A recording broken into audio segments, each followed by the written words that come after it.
Hey, it's your girl, Goddess Bella Babe, here to. We just gonna call this the talk shit edition because I'm about to just start talking shit on my platform. Yeah,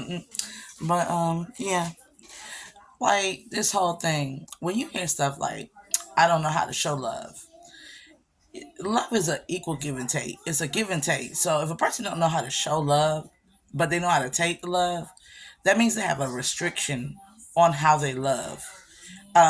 You never sit around a person that don't have an idea of what they want to do with a person. I don't care who it is, what partner you are, who you're with. Like everybody knows that the moment you get with somebody and you really love them, you want to do a lot of things with them. You want to, if you work all the time, you want them to be at work with you. You want them to understand the type of work you're doing. You want to call them while you're at work on the break and this and that and the third. But at the same time, and during the day, right when you get home from work and you go to the store or you go somewhere just before you get your break or during whatever hour you get off, the first thing you want to do is you want to get your baby something. You want to do something for your baby because you like, oh, I'm about to do something for me.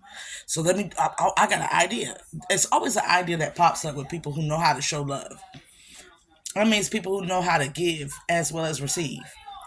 Because the people that know how to show love usually are the ones that know how to receive it and know how to give it.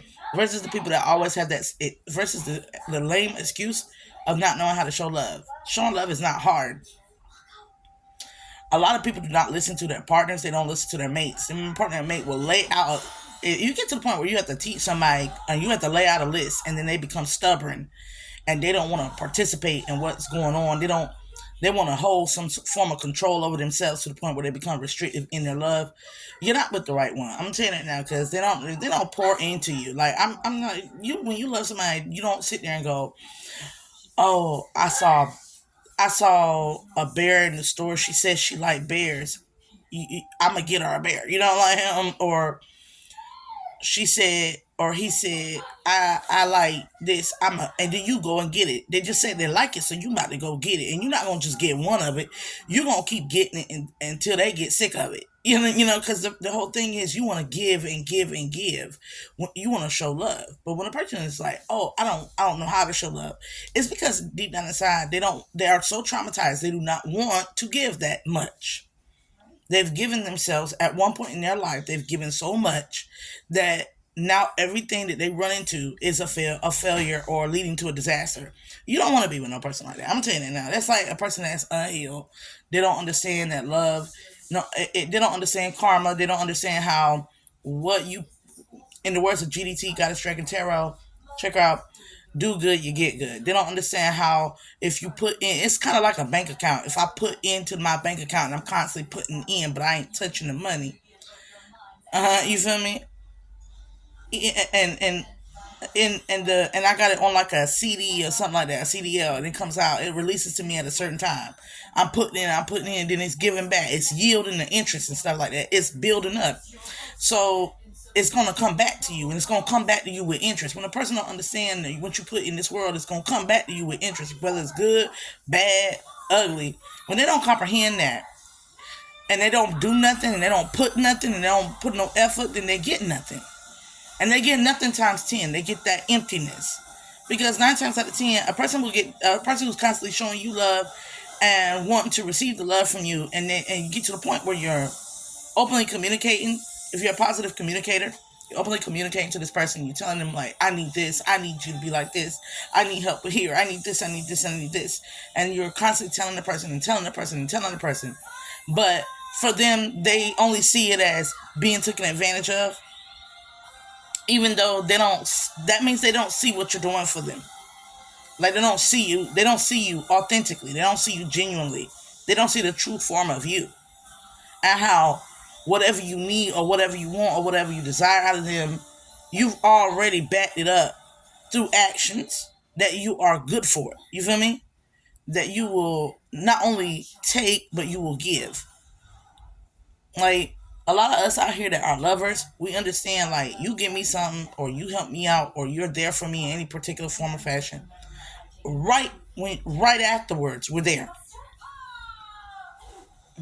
Take for instance, I got some flowers and I went and bought him some.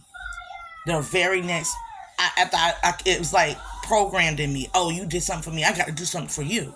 I got to do something for you now.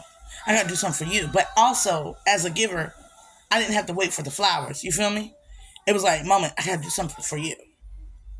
Now, if both of y'all start off, oh, I got to do something for you, and then one person is like, oh, I got what I wanted. Now I'm not gonna do no more. You feel me? No, or I got what I wanted, but I don't trust the situation because when I get what I wanted in the past, such and such hurt me, and such did this, and it don't always. It's too good. And when you're dealing with one of them too good to be true, trite jokers that can't feel and can't see and can't hear the spiritual essence of the person they're with, they don't have that enlightenment. You'll know. You'll know these are usually intelligent people, but they're not spiritually guided people. You feel me? Spiritually guided people see things different. They see people differently than just knowledge bound or intelligent types of people. A lot of people are gonna shoot me down for this, but Kevin Samuels was one of them. He was one of the intelligent people. He wasn't an intellect, he was an intelligent person. And he saw things from an intelligent perspective, but he did not and could not see things from a spiritual aptitude whatsoever. That lets you know he was not spiritually led in life. And his life and all the things that you see in his background lets you know he wasn't. His some of the things, most of the things he could have said was very accurate, and some of the things he said was very cruel. But when you're coming from a person who's only intelligence based, they're only scientific, theoretical, percentages, calculus based, probability, possibility, calculus based. These people have no spiritual depth to them. They're mind over spirit, and where the mind over spirit is, the ego is not too far. So when you're dealing with somebody who's mind over spirit, you won't get nowhere with this person being a spirit overall. When you understand the context of you are a body within your spirit, you're a body within your spirit. Your spirit is bigger than your flesh. You are a body within it.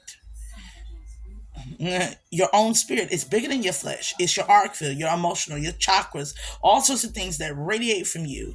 It's your spirit, and it surrounds your body. And when you know that, when you see things from that perspective, the one thing you can't stand is a person who glorifies their brain over their spirit. Because your brain can never be as big as your spirit. It can never be as big as your soul source. It can never be as big as your auric field. It will never be that big. So it will never be able to house the capacity of knowledge and wisdom when it comes to an emotion that is so entwined with nature and the cosmic schemes such as love and creation. It'll never be able to truly fathom that. That's why they can't show love. That's why they struggle showing love. Now there you got some people that don't even have a mind, and them not having the mind, but they usually are lower chakra or lower vibrational entity base, entity attachment base. It makes them a wandering spirit. It makes them a wayward soul, as they say, a wayward soul.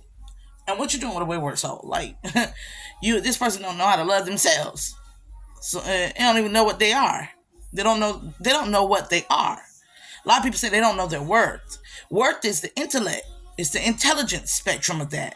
When you don't know thyself, or you don't know what you are, who you have been, and what you can possibly become, or what you are striving to remember to become again, because that's really what this is all about. This is about remembering who you are. A lot of us want to stop at, we want to remember being kings, we want to remember being queens, we want to remember being high culture civilizations.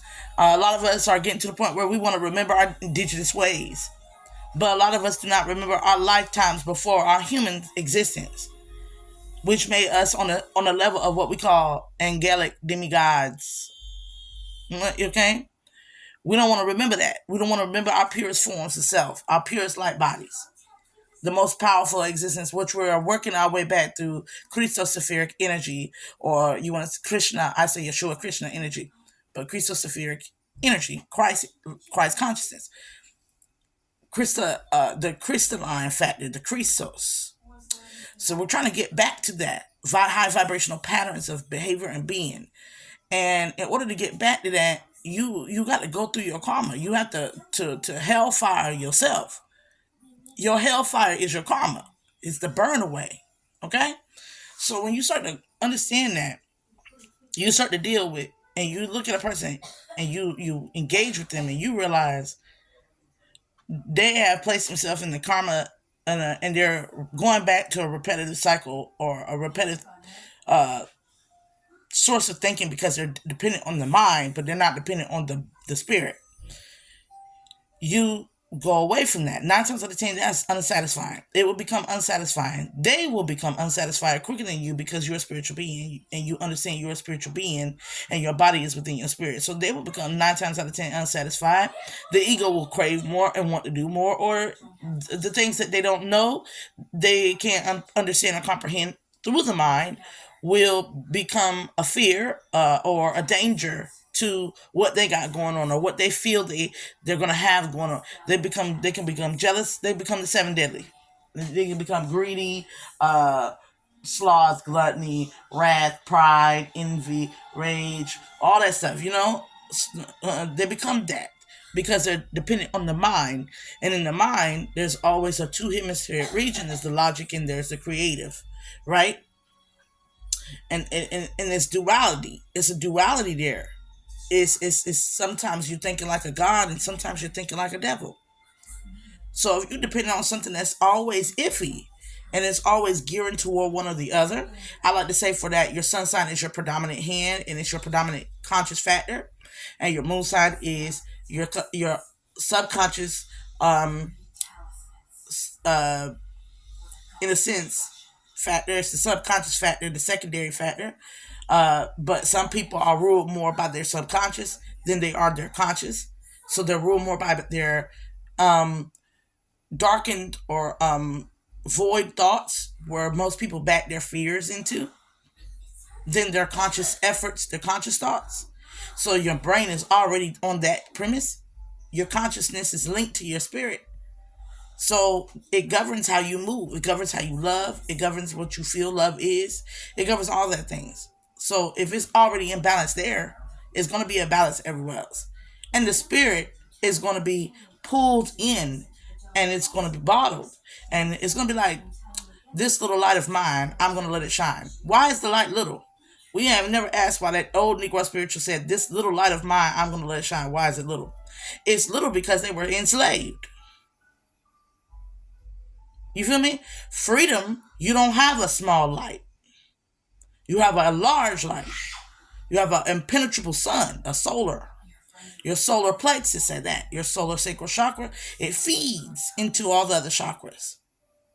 And it engages into you. It makes you a holy sun. You feel me? So when you're dealing with a rising sun person, a person who's not on some this little light of mind because they're not enslaved, you usually like a moth to a flame burned by a fire. You're gonna attract all sorts of people who are enslaved by a mentality. Bob Marley said once, emancipate yourself from mental slavery. None but ourselves can free our minds. Have no fear for atomic energy, for none of them can stop the time. Mental slavery is the biggest slave industry in the fucking world right now. And a lot of people are in a mental slavery. I'm gonna leave you at that. It's your girl, Goddess Bella Babe 26, aka Session Session. Like, comment, share, follow me for more. I do tarot readings as well, but this is the overall focus of the day.